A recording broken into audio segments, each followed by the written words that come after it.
मैं हूं आपकी टीचर मुबीना बारी और आप देख रहे हैं एफर्ट फॉर सक्सेस। मज़ीद वीडियोस और अपडेट के लिए आप हमारी वेबसाइट विजिट कर सकते हैं। इसके अलावा आप हमें हमारे फेसबुक पेज पर भी फॉलो कर सकते हैं। आज की क्लास में हम टेबल टूल पे बात करेंगे और टेक्स्ट टूल के फ्लाई आउट में हमारे पास टेबल टूल मौजूद है। मैं टेबल टूल पे क्लिक करूं तो हमारे पास जो प्रॉपर्टी बार आती है उसमें सबसे पहले पोजीशन का ऑप्शन है कि हमारा एक्स और वाई एक्सिस पे पोजीशन कहाँ पे होगी जब हम अपना टेबल क्रिएट करेंगे, और उसके बाद उसका साइज है। और साइज के बाद जो ऑप्शन है उसमें रोज और कॉलम है कि हम कितनी रोज और कितने कॉलम का टेबल क्रिएट करना चाहते हैं। जो हमारी वर्टिकल लाइंस होती हैं उनको हम कॉलम कहते हैं और जो हमारी हॉरिजॉन्टल लाइंस होती हैं उनको हम रोज कहते हैं। और यहाँ से हम डिसाइड कर सकते हैं हमने कितनी रोज और कितने कॉलम का टेबल क्रिएट करना है। तो मैं यहाँ पे 5 रोज और 5 कॉलम का टेबल क्रिएट कर लेती हूँ। टेबल क्रिएट करने के बाद अगर मैं इसमें कुछ लिखना चाहती हूँ तो उसके लिए मुझे टेक्स्ट टूल को लेने की जरूरत नहीं होगी। मैं जस्ट किसी भी बॉक्स के अंदर क्लिक करूंगी तो मेरे पास कर्सर आ जाएगा और मैं लिख सकती हूँ। इस वक्त यहाँ 12 साइज सिलेक्ट है और ये बहुत छोटा स्टाइल है। अगर मैं यहाँ पे कोई भी लफ्ज लिखती हूँ तो वो बहुत छोटा है, देखिए आपको नजर नहीं आ रहा, इसलिए मैं यहाँ पे इस ट्रायंगल पे क्लिक करके यहाँ मेरे पास साइजिंग की लिस्ट आ जाती है। तो यहाँ से मैं इसका साइज 24 पिक्सल कर लेती हूँ और अब मैं यहाँ पे लिख सकती हूँ। फर्ज करें हम किसी स्टूडेंट की मार्कशीट तैयार कर रहे हैं तो उस हिसाब से हम इसमें डाटा लिख लेते हैं। तो मैं सबसे पहले यहाँ पे सीरियल नंबर लिख लेती हूँ। ये मैंने सीरियल नंबर लिख लिया। उसके बाद हम स्टूडेंट का नेम लिखना चाहते हैं तो जैसे ही मैं नेम वाले बॉक्स में आऊंगी मेरे टेक्स्ट का साइज वापस छोटा हो जाएगा जितना पहले था। तो मुझे दोबारा से इस साइज को सिलेक्ट करना पड़ेगा और मैं इस साइज को वापस बड़ा करके यहाँ पे लिख लेती हूँ और यहाँ मैंने नेम लिख लिए। और उसके बाद नेक्स्ट कॉलम में मैं फादर नेम लिख लेती हूँ।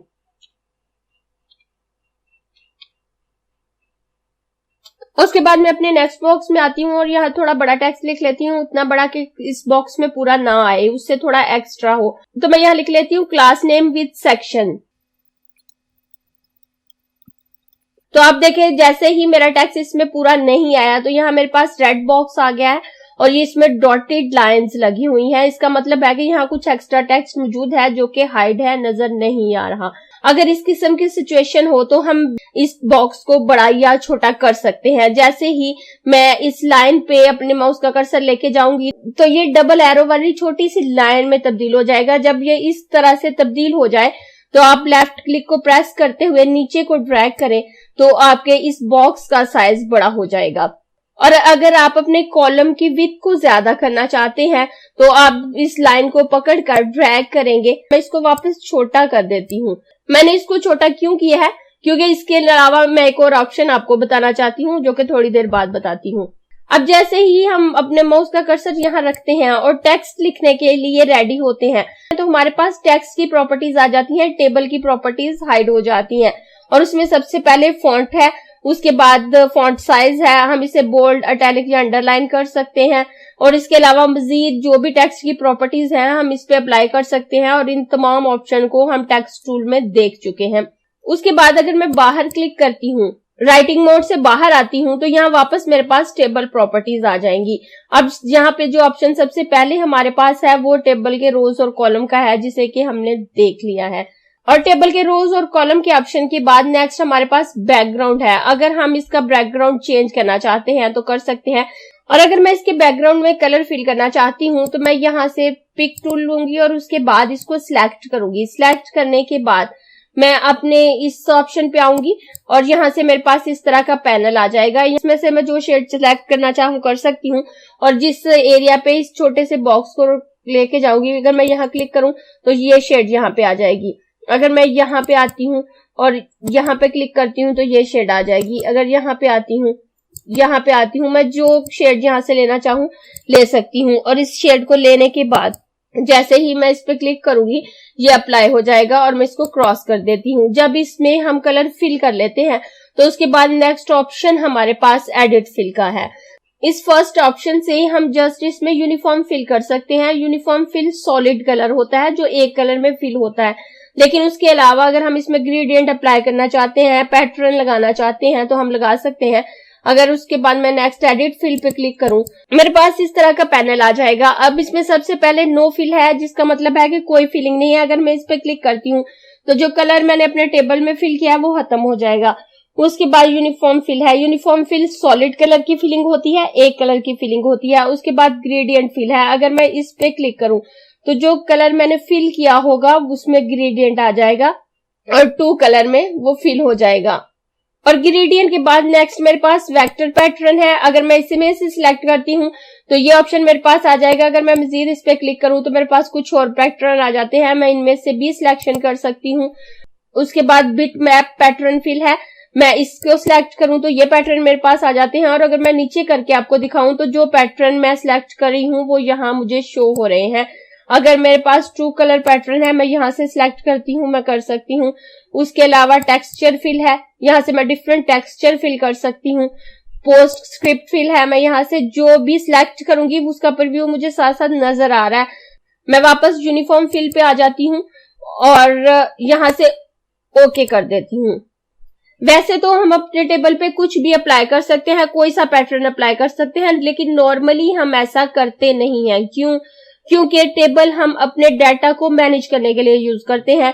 हम चाहे किसी की सैलरी बना रहे होते हैं, स्टूडेंट मार्कशीट बना रहे होते हैं, कुछ भी काम कर रहे होते हैं, तो हमारे पास डिफरेंट डाटा होता है जिसको हमने रो और कॉलम वाइज मैनेज करना होता है ताकि वो अच्छा लग सके, खूबसूरत लग सके और हमें उसे देखने में, उसको समझने में, उसके रिजल्ट को मालूम करने में आसानी हो जाए।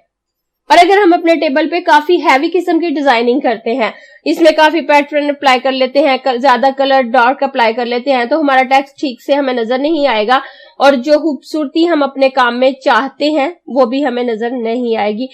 क्योंकि टेबल की खूबसूरती इसके डाटा अरेंजमेंट से है, इसलिए हम टेबल में अक्सर काफी लाइट कलर फिल करते हैं अगर हमने फिल करना हो तो। वैसे नॉर्मली व्हाइट ही रखा जाता है, लेकिन अगर करना भी हो तो बहुत लाइट कलर फिल किया जाता है ताकि हमारा डाटा हमें वाज़ेह तौर पे नजर आता रहे। उसके बाद नेक्स्ट बॉर्डर ऑप्शन है। बॉर्डर में हमारे पास सबसे पहले बॉर्डर की विड्थ है। इससे हम अपने बॉर्डर की आउटलाइन की विड्थ को ज्यादा कर सकते हैं। इसके अंदर जो बॉक्सेस बने हुए हैं या इसके अंदर जो सेल्स हैं, इनकी विड्थ ज्यादा नहीं होगी, जस्ट बाहर के बॉर्डर की विड्थ ज्यादा हो जाएगी। अगर मैं इस पे क्लिक करूं और क्लिक करके इसकी विड्थ को ज्यादा करती हूं तो आप देखिए मेरे टेबल के बॉर्डर की विड्थ ज्यादा हो गई। और उसके बाद यहां से हम बॉर्डर की सिलेक्शन कर सकते हैं कि हमने अगर अपने बॉर्डर में कोई कलर अप्लाई करना है तो वो किस तरह से करना है। इससे पहले जो कलर अप्लाई किया हमने यहाँ से, वो हमने बैकग्राउंड में कलर फिल किया है और यहाँ हमने जो कलर अप्लाई करना है वो इसकी आउटलाइन में करना है। और यहाँ से हम सिलेक्ट कर सकते हैं कि ऑल बॉर्डर पे अगर हम क्लिक करते हैं कि हमने अपने तमाम बॉर्डर पे कलर अप्लाई करना है तो हम कर सकते हैं। अगर हम इनसाइड बॉर्डर सिलेक्ट करते हैं तो जो कलर भी हम सिलेक्ट करेंगे वो हमारे बॉर्डर की अंदर की लाइन पे आएगा, बाहर की लाइंस पे नहीं आएगा। अगर हम इसे आउटसाइड फिल करते हैं तो जस्ट आउटसाइड पे आएगा। इसे हम टॉप बॉटम सिलेक्ट कर सकते हैं। मैं यहाँ से टॉप बॉटम सिलेक्ट कर लेती हूँ, लेकिन अभी आप देखें कोई चेंजिंग नहीं आई। क्यों नहीं आई? क्योंकि कलर में मेरे पास ब्लैक कलर ही सिलेक्ट है। मैं यहाँ से रेड कलर सिलेक्ट कर लेती हूँ और रेड कलर सिलेक्ट करने के बाद मैं यहाँ से इस क्रॉस के निशान पे क्लिक कर देती हूँ तो आप देखिए मेरे पास टॉप और बॉटम पे बॉर्डर आ गया। अब अगर इसमें के मैं राइट और लेफ्ट पे भी बॉर्डर चाहती हूँ तो मैं इस पे क्लिक करूंगी और उसके बाद अगर मैं राइट और लेफ्ट पे क्लिक करती हूँ तो अभी आप देखें यहाँ भी कोई चेंजिंग नहीं आई क्योंकि इनके लिए मैंने कलर सिलेक्ट नहीं किया। तो मैं यहाँ से कलर सिलेक्ट कर लेती हूँ। मैं यहाँ से इसके लिए ब्लू कलर सिलेक्ट करूं तो आप देखें ये ब्लू कलर आ गया। इस तरह से मैं अपने टेबल को डिफरेंट कलर्स दे सकती हूँ। लेकिन यहाँ एक बात याद रखने की है, टेबल पे जब हम एक्सेल में काम कर रहे होते हैं, जिन्होंने एक्सेल में काम किया हुआ है और जो एक्सेल को जानते हैं वो अच्छे से जानते हैं कि इस किस्म का ऑप्शन एक्सेल में भी मौजूद है। लेकिन वहां क्या होता है, जब हम टेबल का कोई एक बॉर्डर सिलेक्ट करने के बाद कोई दूसरा बॉर्डर सिलेक्ट करते हैं, जैसे हमने टॉप बॉटम बॉर्डर दिया था, तो अगर हम राइट लेफ्ट सिलेक्ट करते हैं तो वो पिछला बॉर्डर ऑटोमेटिकली हाइड हो जाता है, खत्म हो जाता है। लेकिन कोरल ड्रा में ऐसा कुछ नहीं होता। यहाँ पे हमें उस बॉर्डर को खुद खत्म करना पड़ता है। जैसे अगर हमने एक बॉर्डर दे दिया, उसके बाद कोई दूसरा बॉर्डर अप्लाई करते हैं तो पहला भी वहीं पे रहेगा और दूसरा भी अप्लाई हो जाएगा। अब अगर इसमें से हमने पहले वाले को खत्म करना है तो हमें वापस उसी बॉर्डर को सिलेक्ट करके उसके कलर को ब्लैक करना पड़ेगा, तो वो वापस अपनी ओरिजिनल हालत में आ जाएगा। जैसे अगर मैं यहाँ से क्लिक कर देती हूँ और मैं टॉप बॉटम बॉर्डर को वापस ब्लैक करना चाहती हूँ, तो मैं यहाँ आऊंगी, वापस टॉप बॉटम बॉर्डर सिलेक्ट करूंगी और यहां से उसके लिए ब्लैक कलर सिलेक्ट करूंगी और जैसे ही ब्लैक कलर सिलेक्ट करूंगी तो आप देखें ये ब्लैक हो गया। तो इस तरह से अगर मैं इस बॉर्डर को खत्म करना चाहती हूँ तो कर सकती हूँ। और उसके बाद नेक्स्ट ऑप्शन हमारे पास ऑप्शन नाम से ही मौजूद है और अगर मैं इसमें क्लिक करूं तो सबसे ऊपर इसमें जो ऑप्शन हमारे पास है वो automatically resize cell while typing के टाइपिंग करते हुए अगर आपकी टाइपिंग पूरी नहीं आती तो यह खुद ब खुद उस सेल को रिसाइज कर दे। अब आप देखें जैसे मैंने इसमें टेक्स्ट लिखा तो इसमें पूरा नहीं आया तो इसने इस रेड लाइन से इंडिकेट तो कर दिया कि इसमें एक्स्ट्रा टेक्स्ट मौजूद है, लेकिन इस सेल को बड़ा नहीं किया। अगर मैं इस पे चेक लगा देती हूँ और चेक लगाने के बाद अब मैं वापस इस सेल पे आती हूँ और इस पे अपने माउस का कर्सर रख कर डबल क्लिक करूंगी तो मेरा कर्सर यहाँ पे ब्लिंक करने लगेगा और मैं इसके साइज को वापस थोड़ा बड़ा कर लेती हूँ ताकि मुझे नजर आ सके। और उसके बाद यही सेंटेंस मैं दोबारा से लिखती हूँ, क्लास नेम विद सेक्शन। तो आप देखिए जैसे ही ये वर्ड इसमें पूरा नहीं आया तो इसने इस सेल को खुद ब खुद बड़ा कर दिया और इसके साथ साथ इस सेल को भी बड़ा कर दिया। मैं इसमें मजीद भी कुछ लिखती हूँ, मैं यूं ही रैंडमली कुछ भी लिखती जाती हूँ, मैं जैसे जैसे लिखती जाऊंगी ये सेल बड़ा होने लगेगा क्योंकि मैंने इसे ऑटोमेटिकली रिसाइज करने के लिए अलाउ किया है। और जब मैं लिख रही हूँ तो मेरे पास टेक्स्ट टूल की प्रॉपर्टीज आ रही हैं, मैं बाहर क्लिक करके वापस इस टेबल की प्रॉपर्टीज की तरफ आती हूँ, इसको सिलेक्ट करती हूँ और ऑप्शन के बाद नेक्स्ट हमारे पास रैप टेक्स्ट का ऑप्शन है। हम इस टेबल के इर्द गिर्द टेक्स्ट को भी रैप कर सकते हैं। मैं इस टेबल के साइज को छोटा कर देती हूँ और छोटा करने के बाद मैं इसको यहाँ पे रख देती हूँ और यहाँ से टेक्स्ट टूल ले लेती हूँ और एक बॉक्स लगाऊंगी और इसमें राइट क्लिक करके इंसर्ट प्लेस होल्डर टेक्स्ट से इसमें टेक्स्ट ऐड कर लेती हूँ। ये इसमें मेरा टेक्स्ट ऐड हो गया। ये यूं ही डमी टेक्स्ट होता है, कुछ भी लिखा होता है, आप यहाँ से भी इसे ऐड कर सकते हैं और उसके अलावा नेट वगैरह से भी डाउनलोड कर सकते हैं।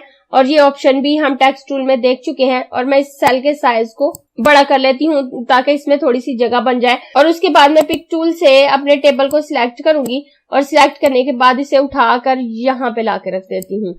अब जैसे ही मैंने यहाँ पे रखा है तो ये इस टेक्स्ट के नीचे चला गया है। अब अगर इसे मैं रैप करना चाहती हूँ तो मैं इस ऑप्शन पे क्लिक करूंगी तो आप देखें मैं जिस भी ऑप्शन पे क्लिक कर रही हूँ मेरा टेबल उसी की तरह मुझे नजर आ रहा है और उसी तरह से मेरा टेक्स्ट उस टेबल के इर्द गिर्द रैप हो रहा है। यहाँ से आप जिस स्टाइल में भी इसे रैप करना चाहें कर सकते हैं। मैं फिलहाल इसे रहने देती हूँ और इसे यहाँ से क्रॉस कर देती हूँ और अपने टेबल को उठाकर बाहर रखूंगी और इस टेक्स्ट को सिलेक्ट करके डिलीट कर दूंगी और अपने टेबल को वापस ओरिजिनल हालत में ले आती हूँ। टेबल के साथ अक्सर ही हमें टेक्स्ट भी यूज करना पड़ता है अगर हम किसी भी टॉपिक से रिलेटेड इंफॉर्मेशन देना चाहते हैं कि टेबल में इस टॉपिक से रिलेटेड डाटा मौजूद है तो हम उस टेक्स्ट को साथ लिखकर रैप कर सकते हैं। उसके बाद next option to front of layer और टू बैक ऑफ लेयर है कि अगर हमारे पास एक से ज्यादा टेबल है या इसके साथ कुछ शेप मौजूद है तो ये ऑप्शन शो हो जाते हैं और हम इनको यूज कर सकते हैं और इन ऑप्शन को हम काफी दफा पहले देख चुके हैं।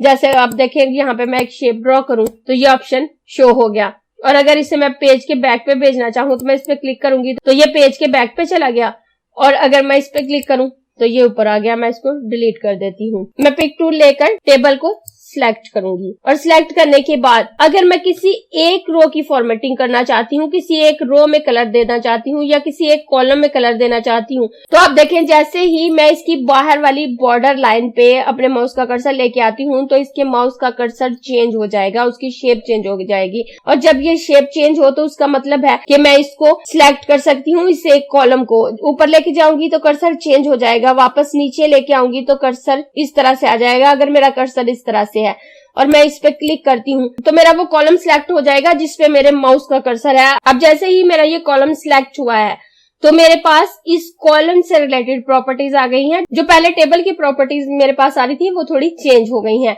लेकिन इसमें भी यहाँ बैकग्राउंड का ऑप्शन है। अगर मैं इसकी फीलिंग चेंज करना चाहूँ इसके बैकग्राउंड की तो कर सकती हूँ। मैं जस्ट इस कॉलम के बॉर्डर को चेंज कर सकती हूँ, इसमें टॉप बॉटम बॉर्डर लगा सकती हूँ।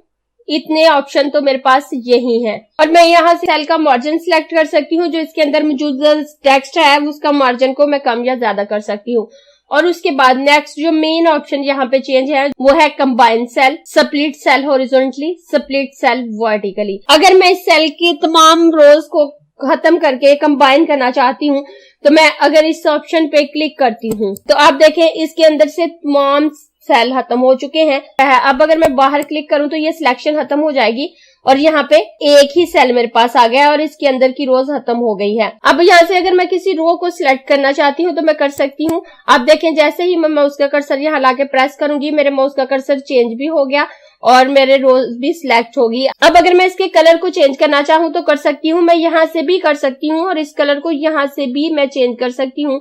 अगर मैं इसे स्काई ब्लू कलर देना चाहूँ तो ये जो मेरा सिलेक्टेड एरिया है इसमें स्काई ब्लू कलर आ जाएगा। और उसके बाद अगर इस सेल में से जो सेल हमने कंबाइन किए हैं मैं उनको खत्म करना चाहूँ तो मैं ये हमारे पास अनडू कंबाइन का ऑप्शन है, इस पे क्लिक करूंगी तो बाहर क्लिक करूं तो आप देखें मेरी रोज वापस आ चुकी हैं। ये इसने अनडू कर दिया। इस वक्त इसका बॉर्डर थोड़ा ज्यादा आ रहा है क्योंकि ये नीचे का बॉर्डर ज्यादा था, इसे मैं वापस बॉर्डर ऑप्शन से नॉर्मल कर सकती हूँ। और अब अगर मैं इस सेल को सिलेक्ट करती हूँ और सिलेक्ट करने के बाद मैं इसे कंबाइन कर देती हूँ तो इसके अंदर से तमाम कॉलम खत्म हो जाएंगे, तमाम लाइन खत्म हो जाएंगी। अगर मैं किसी कॉलम को स्प्लिट करना चाहती हूँ, जैसे अगर मैं इसे स्प्लिट हॉरिजॉन्टली पे क्लिक करती हूँ तो यहाँ मैं इसे नंबर ऑफ रोज बता सकती हूँ। अब ये जो मेरी एक रो है ये 2 रोज में तब्दील हो जाएगी और अगर मैं इससे ज्यादा करना चाहूँ तो ज्यादा भी कर सकती हूँ, लेकिन मिनिमम हम 2 सिलेक्ट कर सकते हैं और ज्यादा हम अपनी मर्जी से जितनी मर्जी सिलेक्ट कर लें। मैं इसे 2 सिलेक्ट करके ओके करूं तो आप देखें इसके अंदर एक लाइन आ गई। अब ये मेरी लाइन 2 खानों में तब्दील हो चुकी है। और अगर मैं इसे वर्टिकली भी स्प्लिट करना चाहूं तो मैं इस पे क्लिक करके यहाँ भी 2 रहने देती हूँ और ओके करती हूँ तो अब ये वर्टिकल लाइन भी यहाँ पे आ चुकी है। अब ये मेरी रो 4 पार्ट्स में डिवाइड हो चुकी है। इस तरह से हम दरमियान में से कोई सेल स्प्लिट कर सकते हैं। मैं कंट्रोल Z करके अपने टेबल को नॉर्मल कर लेती हूँ। उसके बाद मैं इस टेबल को सिलेक्ट कर लेती हूँ और सिलेक्ट करने के बाद इस ऑप्शन वाले ऑप्शन पे क्लिक करके नेक्स्ट इसमें दूसरे नंबर पे हमारे पास सेपरेट सेल बॉर्डर है। अगर इस पे क्लिक करती हूँ तो हमारे तमाम सेल के बॉर्डर सेपरेट हो जाएंगे। तो यहाँ जो स्पेसिंग दी हुई है वो 0.39 है। अगर मैं इसको ज्यादा करती हूँ तो आप देखिए इन सेल के दरमियान स्पेसिंग ज्यादा हो गई और हमारा टेबल कुछ इस तरह से आ गया। और अगर मैं इस स्पेसिंग को खत्म करना चाहूँ तो खत्म भी कर सकती हूँ। मैं इसे वापस अगर इस चेक को हटा दूं तो ये स्पेसिंग खत्म होकर हमारा टेबल नॉर्मल आ जाएगा। इसके साथ ही हमारे टेबल की तमाम प्रॉपर्टीज खत्म हो चुकी हैं। बेसिकली हम टेबल वगैरह पे वर्किंग एक्सेल में करते हैं, लेकिन कोरल ड्रा भी इस हवाले से हमें काफी फैसिलिटेट करता है कि हम इस टेबल को यूज कर सकें और इसे मॉडिफाई कर सकें।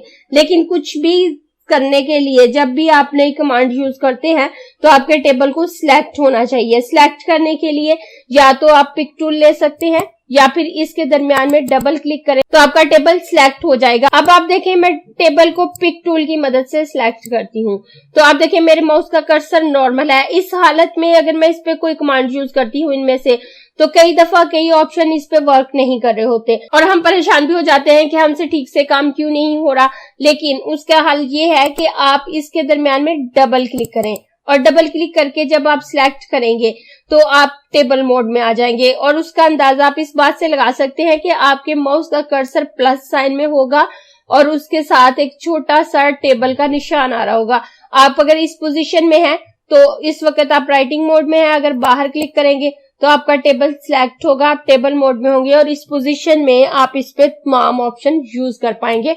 अगर किसी वजह से आपको लगता है कि आपके कोई ऑप्शन वर्क नहीं कर रहे तो आपका ये फॉल्ट हो सकता है कि आपने इसको ठीक से सिलेक्ट ना किया हो, क्योंकि कोई एक काम करके जब सिलेक्शन खत्म करते हैं हम तो बाजुकात हम उस मोड से बाहर चले जाते हैं।